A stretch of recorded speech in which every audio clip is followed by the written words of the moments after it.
ఎయిర్పోర్ట్లు ఎన్ని కడితే అన్ని అభివృద్ధి అనేటటువంటి అమాయకత్వపు మోసం ప్రజల్ని చేయకూడదు. తాడేపల్లిగూడెంలో ఎయిర్పోర్ట్ కడతాం, లేకపోతే కనుక ఏది దగదర్తి దగ్గర ఒక ఎయిర్పోర్ట్ కడతాం, ఇంకో చోట ఎయిర్పోర్ట్ కడతాం అంటే ఎయిర్పోర్ట్ కట్టుకుని ఏం చేస్తారు మీరు? జనం వస్తారు అక్కడికి. కర్నూలులో ఎయిర్పోర్ట్ పెట్టారు, ఎంతమంది వస్తున్నారు? కడపలో ఎయిర్పోర్ట్ పెట్టారు, ఎంతమంది వస్తున్నారు? రాజకీయ నాయకుడు పోవడానికి తప్పించి సాధారణ జనం ఎంతమంది ఉన్నారు?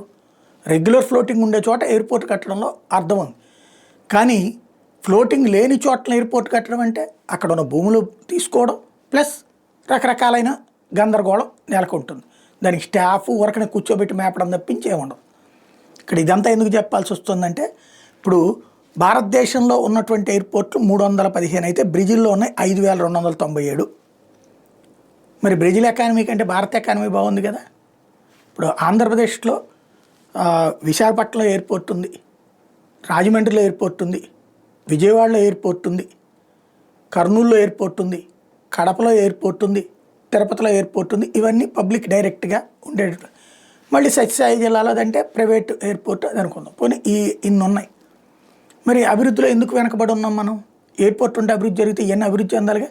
తిరుపతి అద్భుతంగా అభివృద్ధి చెందిపోవాలిగా, విజయవాడ అద్భుతంగా అభివృద్ధి చెందిపోవాలి కదా. ఎయిర్పోర్ట్లు ఉంటే అభివృద్ధి చెందదు. అభివృద్ధి చెందిన ప్రాంతాల ఎయిర్పోర్ట్లు ఉంటే సద్వినియోగం అవుతాయి.